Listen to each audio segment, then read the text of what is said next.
Hello दोस्तों, तो कैसे हैं आप लोग। मैं मुबारिक खान स्वागत करता हूं आपका आपके इस प्यारे से चैनल में मुबारिक एजुकेशन में। तो दोस्तों आज का हमारा टॉपिक है गोल्जी बॉडी। जी हाँ दोस्तों, आज का हमारा जो टॉपिक है गोल्जी बॉडी है एंड ये थर्ड टॉपिक है हमारे साइटोप्लाज्म का। जैसा कि हम आप लोगों को पता है कि हम सेल के स्ट्रक्चर को पढ़ रहे हैं, जिसमें हमने सेल मेम्ब्रेन को डिस्कस कर लिया, उसके बाद में साइटोप्लाज्म को पढ़ना है, उसके बाद में न्यूक्लियस को पढ़ना है। तो सेल मेम्ब्रेन के बाद में साइटोप्लाज्म को पढ़ रहे थे, उसके अंदर हमने पढ़ना है जितने भी स्ट्रक्चर्स आते हैं उन सबको। तो अब हमारा पहला स्ट्रक्चर तो माइटोकॉन्ड्रिया हो गया, उसके बाद में हमने राइबोसोम पढ़ लिया। अब तीसरा स्ट्रक्चर जो हमारा है वो है गोल्जी बॉडी। क्या नाम है? Golgi body. तो दोस्तों गोल्जी बॉडी के बारे में हम समझेंगे। उसके पहले आप ये डायग्राम 250 ग्राम देख लें कि ये है हमारी जो है गोल्जी बॉडी होती है। साइटोप्लाज्म का स्ट्रक्चर है, सेल के अंदर पाया जाता है। उसके बाद में देखो दोस्तों, इसका आपको इंपॉर्टेंट चीज बता देता हूं कि इसका दूसरा नाम जो होता है वो गोल्जी अपैरेटस भी होता है। क्या होता है दोस्तों? Golgi apparatus. तो ये इसका दूसरा नाम होता है। किसका नाम होता है? गोल्जी बॉडी का दूसरा नाम गोल्जी अपैरेटस होता है। उसके बाद में अगर बात करें दोस्तों, तो ये लिपोप्रोटीन से बना होता है। किससे? लिपोप्रोटीन से। लिपोप्रोटीन,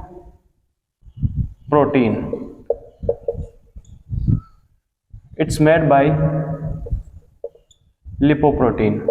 लिपोप्रोटीन से बना होता है। गोल्जी अपैरेटस इसका दूसरा नाम होता है। उसके बाद में आपको अगर बताएं हम इसके बारे में, सबसे इंपॉर्टेंट जो पॉइंट होता है, जो आपको याद रखना है, जो आपको पी जाना है, घोल के पी जाना है, वो होता है दोस्तों कि यह है मोस्टली प्रोटीन तथा लिपिड के processing comma packaging comma transportation के लिए रेस्पॉन्सिबल होता है।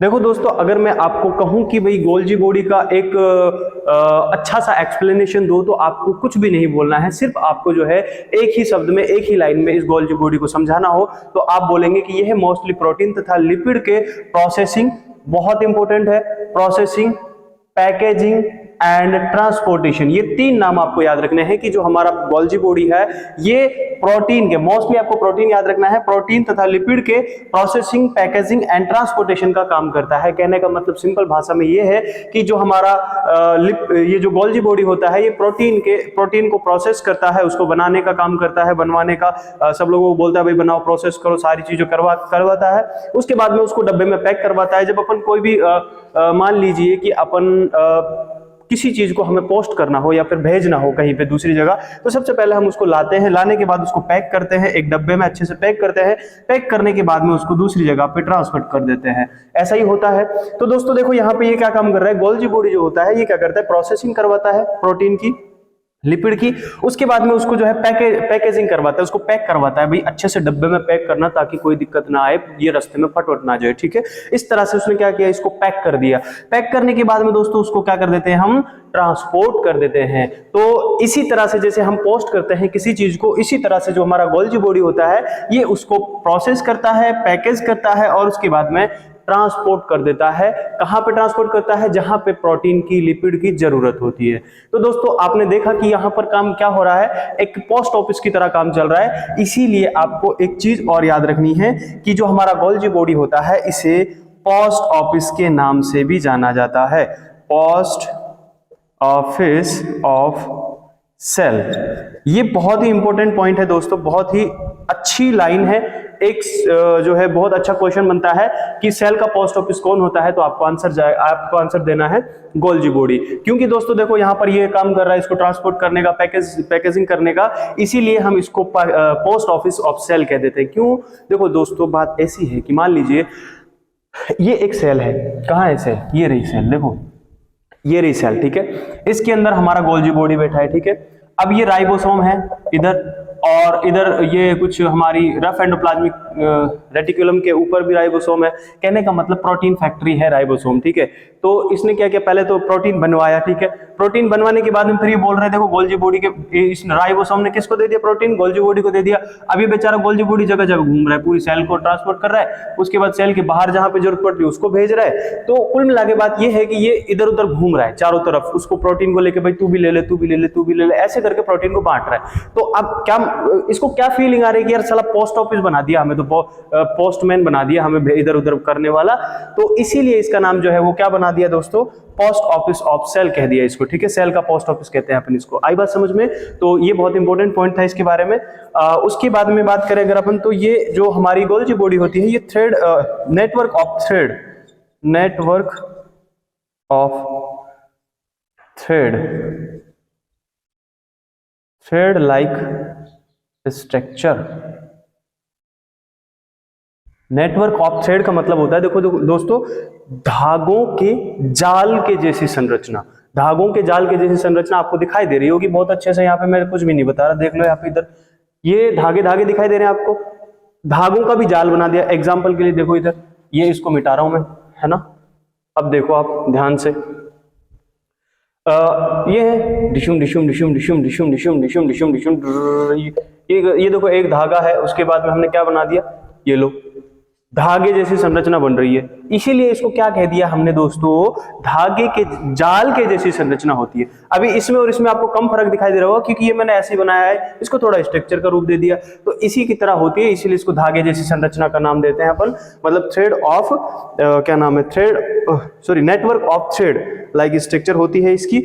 उसके बाद में दोस्तों देखो, ये जो हमारा क्या बोलते हैं इसको, ये गोल्जी बॉडी है ना, ये न्यूक्लियस के पास में पाई जाती है। ये न्यूक्लियस के पास में स्थित होती है और उन कोशिकाओं में ज्यादा पाई जाती है जहां पे पदार्थों का सेक्रेशन तथा प्रोडक्शन का काम होता है। कहां पे होता है, देखो ये न्यूक्लियस के पास तथा उन कोशिकाओं में, सेल्स लिख लो, उन सेल्स में ज्यादा पाई जाती है जहां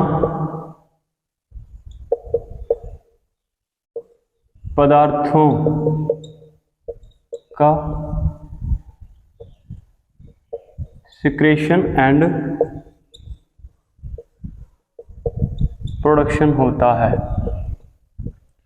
ये जो हमारी गोल्जी बॉडी होती है, कौन सी कोशिकाओं में ज्यादा पाई जाती है, उन कोशिकाओं में ज्यादा पाई जाती है जो कोशिकाएं सिक्रीशंस का काम करती हैं बहुत ज्यादा, या फिर जो कोशिकाएं किसी चीज को प्रोड्यूस करने का काम करती है, प्रोडक्शन का काम करती है, उन कोशिकाओं में ज्यादा पाई जाती है। और ये सेल के अंदर लाइसोसोम में सेंट्रोसोम में ये साइटोप्लाज्म में कहां स्थित होती है, मोस्टली ये स्थित होती है न्यूक्लियस के पास में। और इसका एक और इंपॉर्टेंट चीज बताऊं मैं आपको, तो लास्ट जो पॉइंट बचा है वो बचा है दोस्तों इसका फंक्शन। क्या बचा है, फंक्शन। आई होप आपको ये समझ में आ गया होगा कि जो हमारी गोल्जी बॉडी है वो क्या होती है, इसके क्या क्या चीजें हमने इसके अंदर जानी। वो चीजें एक बार दोबारा बता दूं कि हमारी इंपॉर्टेंट लाइन जो हमें याद रखनी है वो याद रखनी है गोल्जी बॉडी के बारे में, कि ये प्रोटीन, मोस्टली तो प्रोटीन तथा लिपिड के प्रोसेसिंग, पैकेजिंग एंड ट्रांसपोर्टेशन का काम करती है। आई बात समझ में, ये इंपॉर्टेंट पॉइंट है।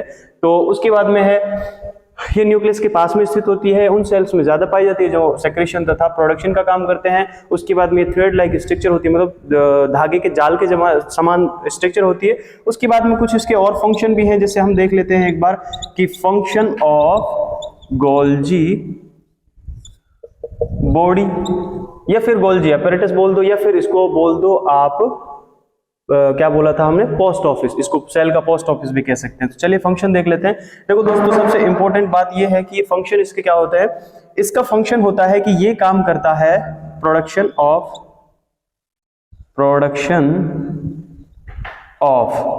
मैं नंबर लिख रहा हूं, ये किस किस को प्रोड्यूस करता है, देखो लाइसोसोम को, दूसरा सेंट्रोसोम को, तीसरा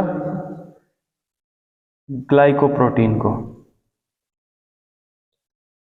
दोस्तों लाइसोसोम का नाम सुना होगा आपने, आगे आने वाले टाइम में हम पढ़ेंगे, हमने सेल के स्ट्रक्चर जब पढ़ी थी उसमें जाना था जो लाइसोसोम क्या होता है, आगे डिटेल में पढ़ेंगे। लाइसोसोम जो है एक छोटी स्ट्रक्चर होती है, अंडे के समान जैसी स्ट्रक्चर होती है। इसके अंदर कुछ एंजाइम पाए जाते हैं जिसको बोलते हैं हाई एलुरोनिडेज एंजाइम, ठीक है। वो एंजाइम अगर मान लो ये फट जाए, लाइसोसोम अगर फट जाए तो ये जो है सेल को डाइजेस्ट कर देता है, सेल को नेस्ट कर देता है, इसीलिए इसे सुसाइडल बैग के नाम से भी जानते हैं। बाकी इसके खुद के अलग काम होते हैं, जैसे कि ये जो है कोई भी वेस्ट प्रोडक्ट हमारी सेल के अंदर आएगा तो ये उसको खत्म करने का काम करता है। वो सारी चीजें अपन डिटेल में पढ़ेंगे। बाकी आगे देखो सेंट्रोसोम, सेंट्रोसोम का मैंने थोड़ा जिक्र किया था पिछली क्लास में कि सेंट्रोसोम जो होता है इसी की वजह से सेल डिवीजन की प्रक्रिया संभव होती है, और न्यूरॉन में ये सेंट्रोसोम नहीं पाया जाता है, इसीलिए कभी भी न्यूरॉन का डिवीजन नहीं होता है। उसके बाद में ग्लाइकोप्रोटीन मतलब ग्लूकोज और प्रोटीन का कंबाइन जो है वो ग्लाइकोप्रोटीन कहलाता है। इनका प्रोडक्शन करता है हमारा कौन, ये जो है गोल्जी बॉडी इसका प्रोडक्शन करता है। उसके बाद में बात करें अगर अपन, तो इसका एक और इंपॉर्टेंट फंक्शन होता है दोस्तों, उसको मैं आपको समझाऊंगा इसको मिटाकर, ठीक है। सब कुछ साफ करेंगे उसके बाद में ही उसको समझेंगे, बहुत इंपॉर्टेंट फंक्शन है। तो दोस्तों इसका जो इंपॉर्टेंट फंक्शन है ना वो एक ये भी है कि ये एक्सोसाइटोसिस का काम करता है। एक्सोसाइटोसिस करता है। एक्सोसाइटोसिस का मतलब क्या होता है, चलिए देखते हैं। एक्सो मतलब होता है एक्सटर्नल, बाहर, ठीक है। तो एक्सोसाइटोसिस का मतलब होगा दोस्तों, ये मान लीजिए कोई सेल है, ठीक है। इस सेल में कुछ कचरा आ गया है, ठीक है। तो इस कचरे को क्या करना है, हमें बाहर फेंकना है। क्या करना है, बाहर फेंकना है, क्योंकि सेल के अंदर रहेगा तो सेल में एबनॉर्मलिटीज डेवलप करेगा। इसीलिए हम क्या करते हैं, इस कचरे को बाहर निकालते हैं, और इस कचरे को धक्का मारने का काम करता है हमारा गोल्जी बॉडी। ये क्या करता है, इसको मारता है, लात या किक मारता है, और ये सीधे बाहर चला जाता है। इसलिए एक्सोसाइटोसिस का मतलब क्या होगा दोस्तों, किसी भी वेस्ट प्रोडक्ट को सेल के अंदर से बाहर की तरफ निकालना, उसको बोलते हैं अपन एक्सोसाइटोसिस, ठीक है। और ये काम बखूबी निभा रही है हमारी गोल्जी बॉडी। आई बात समझ में। लेकिन इसके साथ में ही आपको एक टर्म और सिखाना चाहता हूं जिसको बोलते हैं अपन एंडोसाइटोसिस। क्या बोलते हैं, एंडोसाइटोसिस। तो जो एंडोसाइटोसिस है ये भी एक इंपॉर्टेंट टर्म है कि आपको मीनिंग देखकर समझ में आ गया होगा। एक्सो मतलब बाहर की ओर होता है, एंडो मतलब अंदर की ओर होता है। तो इसका मतलब होगा, जैसे मान लो ये कोई सेल है, बाहर कोई चीज पड़ी है, उसको अंदर की तरफ लेना, ठीक है। यहाँ पे अंदर से बाहर की तरफ धकेलना था, यहाँ पे बाहर से अंदर की तरफ धकेलना है। आई बात समझ में। तो एक्सोसाइटोसिस का मतलब तो होगा किसी भी वेस्ट प्रोडक्ट को सेल के बाहर निकालना, एक्सोसाइटोसिस कहलाता है। और सेल के अंदर किसी भी चीज को अंदर लेना, वो एंडोसाइटोसिस कहलाता है। देखो एंडोसाइटोसिस जो होता है, इसकी दो चीजें होती है, इसके अंदर दो प्रोसेस होती है। एक तो होता है फैगोसाइटोसिस,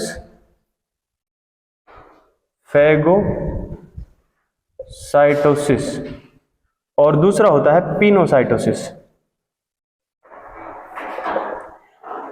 ये एंडोसाइटोसिस के अंदर दो टर्म होती है। फैगोसाइटोसिस का मतलब होता है देखो खाना, और पीनो का मतलब होता है पीना, ठीक है। खाना पीना ही पढ़ेंगे अपन यहाँ पे। चलिए सुनो, देखो फैगोसाइटोसिस का मतलब होता है कि सेल के द्वारा किसी चीज को खा जाना, फैगोसाइटोसिस कहलाता है। और अगर पिनोसाइटोसिस की बात करें तो सेल के द्वारा किसी चीज को पी जाना, पिनोसाइटोसिस कहलाता है। जैसे मान लीजिए ये सेल है और ये कोई प्रोडक्ट है, ठीक है। ये प्रोडक्ट है, अगर ये प्रोडक्ट सॉलिड है, ठीक है, ये प्रोडक्ट सॉलिड है, और तो इसको क्या करेगी, सेल जाएगी, इसके पास जाएगी और इसको चारों तरफ से घेरेगी, और घेरने के बाद में फिर अगली कंडीशन में क्या कुछ इस तरह का सेल का प्रोसेस दिखाई देगा।